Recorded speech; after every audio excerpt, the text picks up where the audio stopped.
BFM 89.9, good morning, I'm Nadia Hassan. Welcome to Morning Headlines, or is it the case it's mainly just one big headline splashed across all the papers today, and namely it's the passing of Sultan Azlan Shah. All the papers carry pretty much the same portrait. Some of them, and out of respect, have done it in this grayscale. The news broke about yesterday, although over the weekend there were rumours that he had passed on, which were later denied.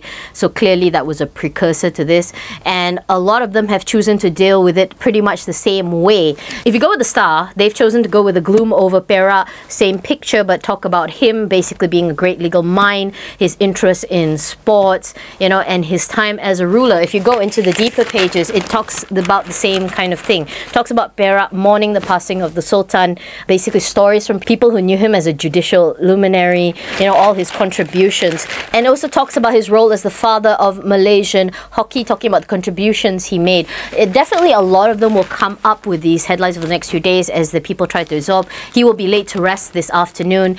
Perak has declared a national holiday so people can go mourn, and then after that they will talk about the new ruler that's going to be instilled. Perak has a very different way of putting their rulers. There's a rotational system between three branches of the family, so the decision will definitely be made later, but in the meantime everybody's paying their respects. NST has a great two-page spread about certain points in his life, up to knowledge about what he's done and what he's going to be. Definitely is very, very sad, and our condolences are definitely with the family.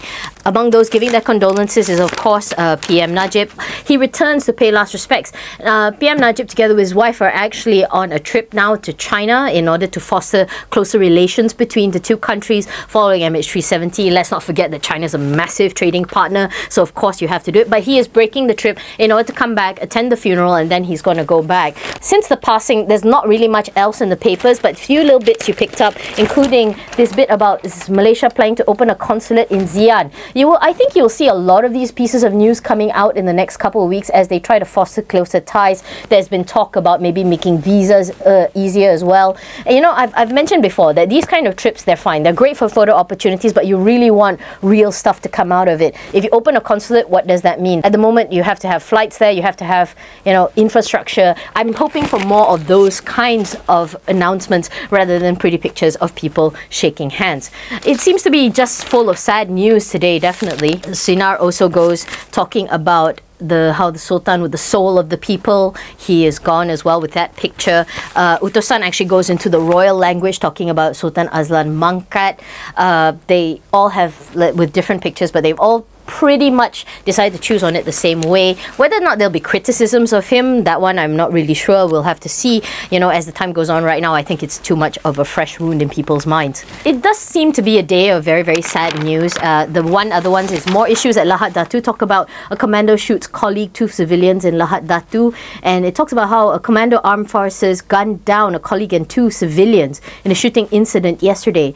The details are still sketchy, but these kinds of things always grab headlines because of the issue of all the violence in the area. This is just another one to add, and that's the sad part. It's just another one to add. When are we going to get down to the more serious issues of security in that area? So incidences like this don't really keep happening. Unsurprisingly, however, Metro, our favorite tabloid of the day, goes with the more humane angle, talking about Komando Kumpunan Timang Anak Sulang. It's about those crying families and the people they have lost. So, you have that kind of sympathetic angle to take into place. I think Sinar also does something pretty much along those lines. And finally, there is no real lighter note to end things today, but there was a very interesting piece that caught my eye in Malay Mail, talking about police bust heavy machinery theft gang. So, after the whole thing about diesel smuggling, now we have heavy machinery theft.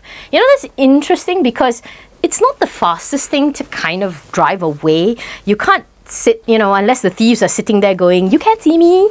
I don't know how on earth they ran away, but thankfully they've actually sort of, stopped it, because this kind of thing just, disrupts progress. But, who is the mastermind? How much more are they going to do, in terms of stop thefts like this? So that's a question for the police force as well. On one real final note, talking about passings today, one of them is basically Maya Angelou. She's a great American poet. She spoke at Bill Clinton's inauguration, one of the first to do so since Robert Frost when he did for JFK. That news also broke last night. One of my favorite quotes for her is simply, people will forget what you say, people forget what you do, but people will always remember how you made them feel. And on that note, this has been Morning Headlines. I'm Nadia Hassan for BFM 89.9.